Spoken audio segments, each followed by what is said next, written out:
Salut les amis, allez aujourd'hui on va parler d'assurance bateau, de comment moi j'ai assuré Tangaroa, pourquoi est-ce que j'ai fait ces choix d'assurance. Donc pour ce faire on va remonter sur l'historique que j'ai avec mon voilier.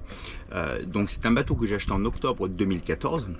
En octobre 2014, j'avais un programme de navigation qui était très simple, qui était des vacances, si tu veux, en Méditerranée, Corse, Baléares, archipel toscan, voilà, mais pas de grosse navigation. Donc sur ça, sur le principe, c'est très simple à assurer puisque couvert par toutes les assurances. Donc j'ai fait le choix à l'époque d'April Marine, où j'étais vraiment très content d'April Marine puisque c'est une assurance que j'ai gardée jusqu'en 2022. Alors 2022, qu'est-ce qui a changé? Déjà, plusieurs choses ont changé. La première, c'est la valeur vénale du bateau, puisque c'est un bateau que j'avais acheté en 2014 pour 40 000 euros, expertisé 65 000 euros en valeur vénale. Et puis, donc, 2022, je fais tous les travaux pour préparer le bateau.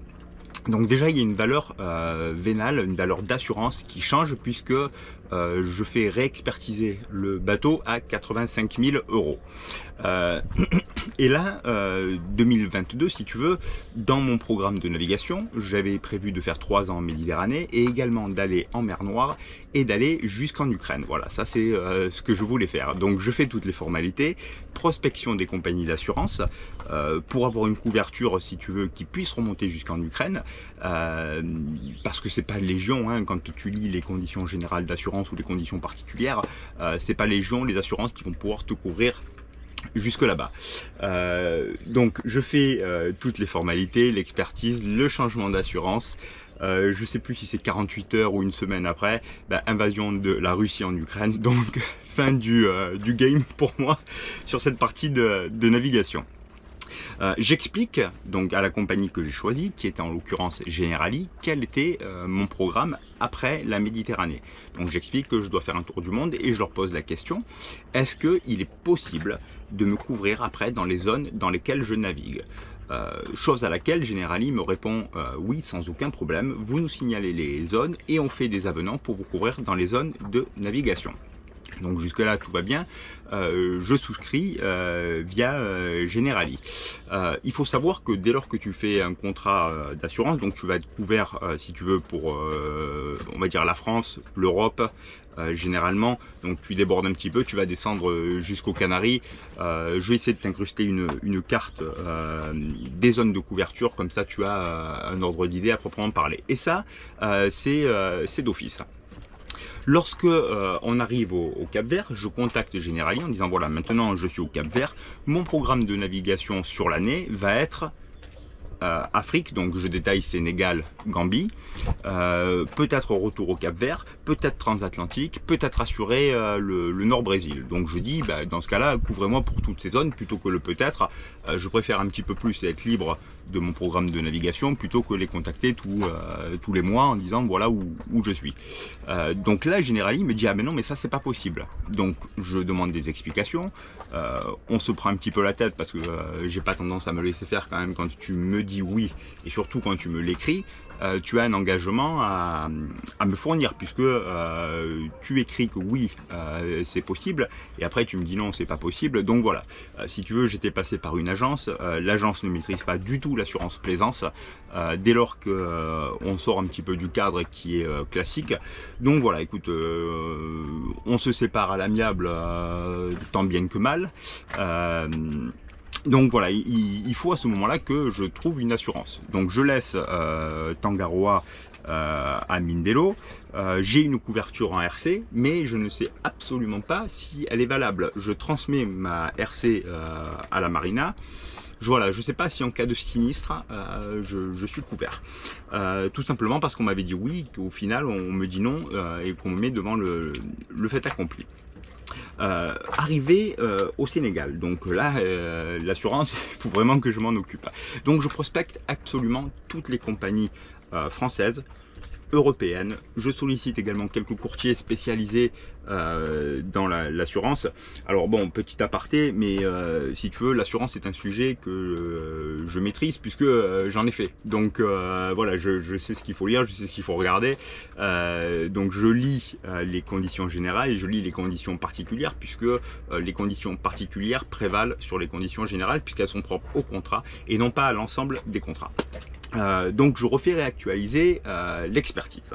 Je transmets dedans les CV nautiques. Alors ça veut dire qu'il faut que je les fasse. J'en avais, mais il fallait que je les réactualise. Et là, tu es obligé de te repencher sur absolument tout ton programme de navigation.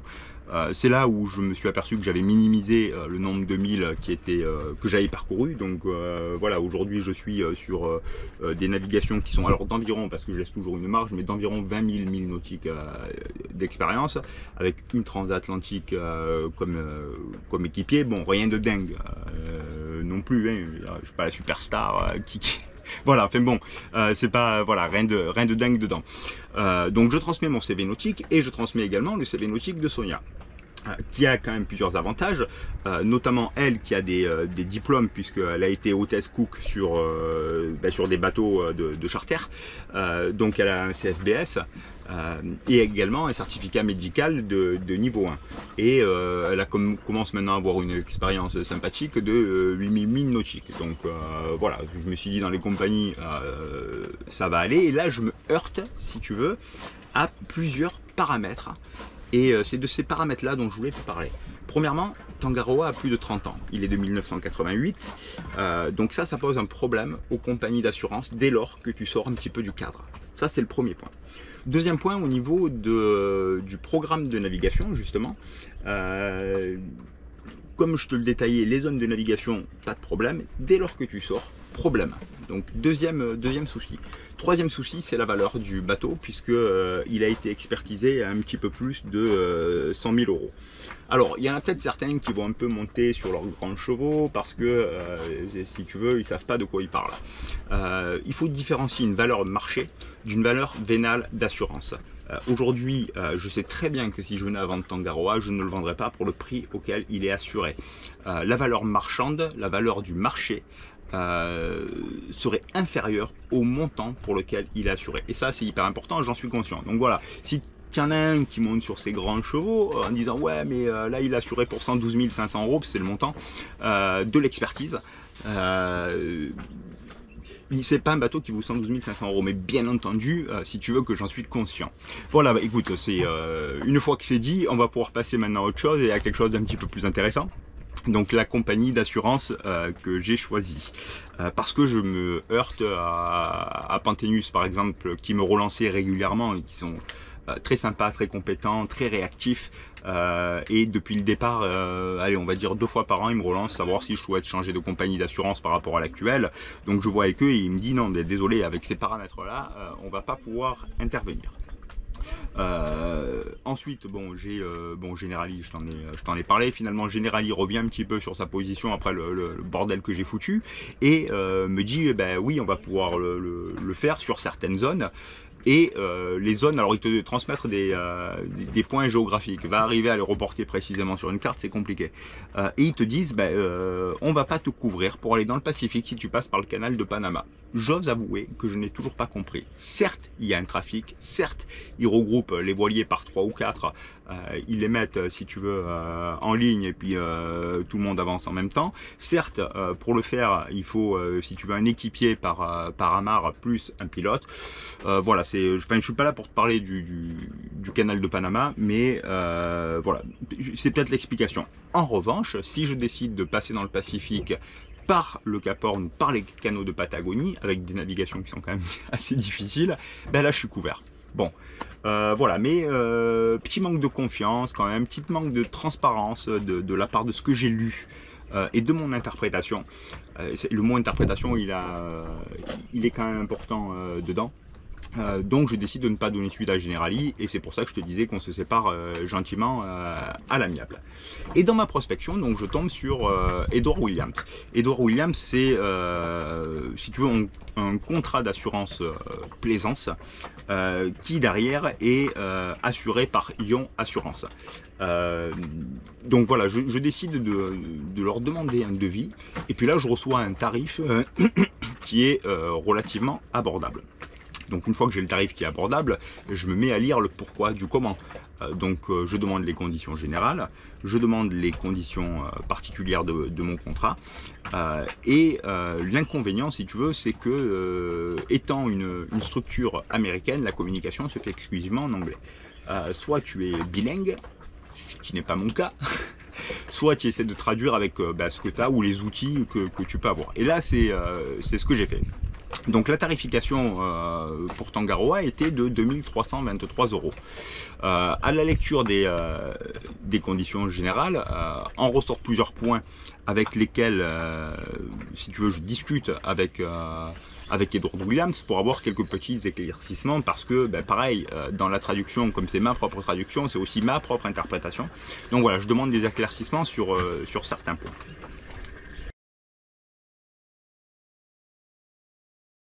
Alors commençons par les avantages. Les avantages, comme je te le disais, c'est le prix. Le tarif est relativement bas. Tu as une couverture dedans qui va aller jusqu'à 12 Beaufort. Couverture pour les navigations en solitaire. Alors ça c'est important puisque le RIPAM, normalement, t'impose une veille 24 heures sur 24. Ce qui est impossible parce que personne n'arrive à ne pas dormir ou à ne pas aller faire à manger. Donc là, tu es couvert. Je ne sais pas comment ça se passe, par exemple, pour les bateaux qui partent pour un Vendée Globe, par exemple. Ils sont en solitaire, ils sont en 24-24, je ne sais pas s'ils sont assurés, je ne sais pas quelle compagnie ils peuvent avoir, voilà, j'en ai aucune idée, mais la notion pour moi était quand même importante. Je suis couvert pour une zone de navigation donnée. C'est-à-dire que je leur ai exposé mon plan de navigation pour les 12 prochains mois et ils m'ont assuré sur ce plan de navigation pour les 12 prochains mois. Generali, par exemple, j'avais une extension monde. Mais si tu veux, je ne vais pas être dans le Pacifique en même temps que je suis dans l'Atlantique. Donc voilà, pour moi, c'était un petit peu stupide de payer une globalité et pas payer, si tu veux, un petit peu à la carte. Et là, alors je sais pas si c'est un avantage ou un inconvénient, mais je vais être couvert dès lors que je quitte le bord, que je vais à terre, sans surveillance du bateau pendant 8 heures. Alors 8 heures ça fait un petit peu faible, mais si tu veux, le RIPAM le précise également en disant que tu dois porter une veille attentive et ne pas quitter le bord non plus. Il y a une tolérance, bien entendu, au niveau de l'assurance. Au niveau maintenant des inconvénients. Alors si tu veux, on a une tarification qui est abordable, mais ça veut dire que derrière on va avoir une contrepartie. La contrepartie, c'est d'avoir des franchises qui sont relativement élevées. Elles sont de 5% du montant assuré. Au niveau de la coque, bien sûr, et tu vas avoir une majoration à hauteur de 10%, donc pas une majoration de 10%, mais une majoration, une franchise totale de 10% de ta valeur assurée pour les dommages causés par une tempête, un tsunami ou si tu es frappé par la foudre. Donc la coque et le moteur sont assurés pour 10 000 €. Les 12 500, c'est pour le mât. Donc ça veut dire que si j'ai un sinistre, ma franchise va être entre 5 et 10 000 €. Donc tu vas me dire, ouais, ça fait quand même un petit peu mal, mais comparé aux autres propositions que j'avais, si tu veux, au bout de 3 ans sans franchise, j'ai amorti la franchise maximale. Voilà, c'est pour ça que j'ai fait ce choix-là, en croisant les doigts maximum pour pas que j'ai de soucis dans les prochaines années. Si toutefois, tu navigues entre le coucher et le lever du soleil, donc une navigation de nuit, si tu percutes par exemple un récif, là ta franchise elle a augmenté de 50%. Voilà, il faut le savoir, il faut le lire, il ne faut pas être étonné le jour où ça t'arrive. Néanmoins, on va avoir ensuite des réductions de franchise qui sont au prorata des années dans lesquelles tu n'as pas eu de sinistre. Par exemple, au bout de la première année sans sinistre, je vais avoir une minoration de ma franchise à hauteur de 5%. Et au bout de 5 ans, je vais avoir une minoration de la franchise à hauteur de 20%.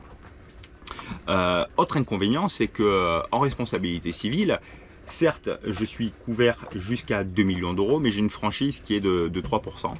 Et il n'y a pas de couverture. Alors, je t'avoue, là, j'ai pas compris. Il n'y a pas de couverture au-delà de 12 Beaufort.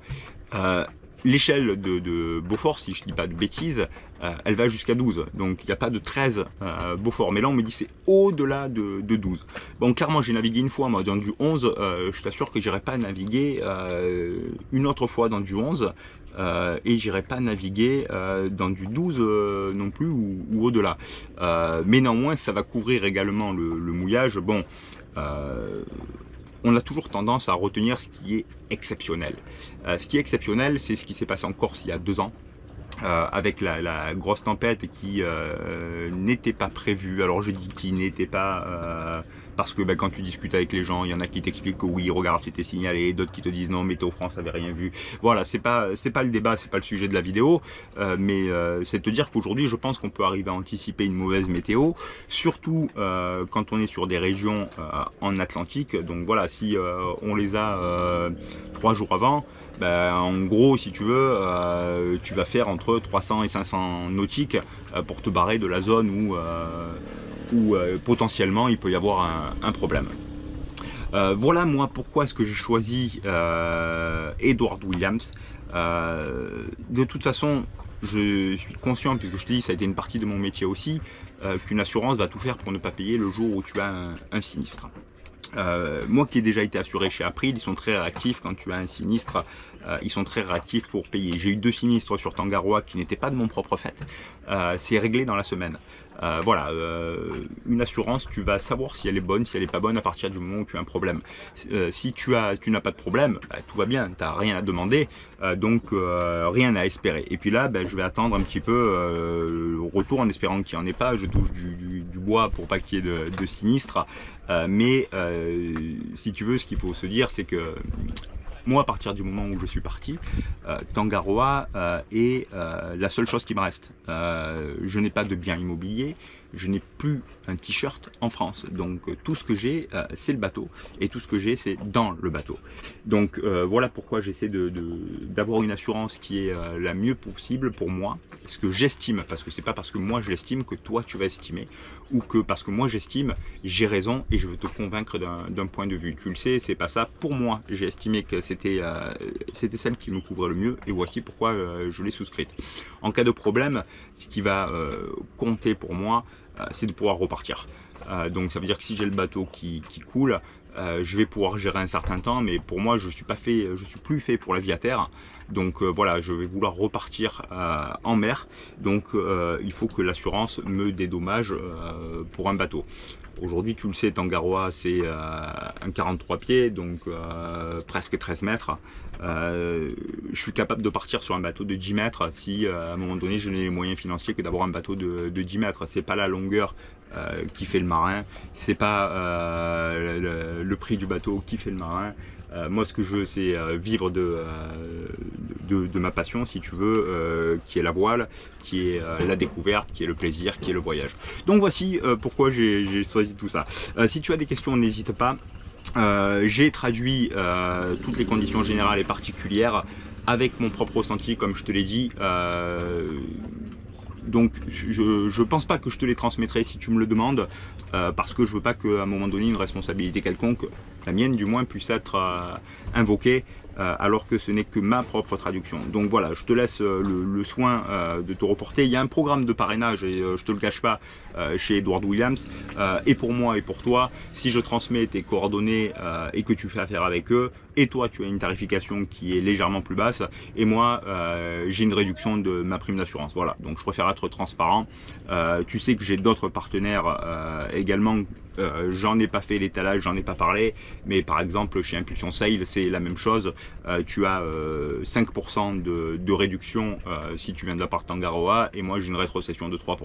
Voilà, tu le sais, on est transparent. J'en ai pas parlé parce que à chaque fois que tu as un cadeau ou un programme de parrainage, tu es jugé. Donc voilà, écoute, je te le dis maintenant, moi clairement tu fais les choses sans moi. Ça me changera rien, je suis pas influenceur et je cours pas après ça pour pour vivre. Donc voici mon ami, on se retrouve la semaine prochaine pour une nouvelle vidéo sur le voyage. Prends soin de toi et à plus.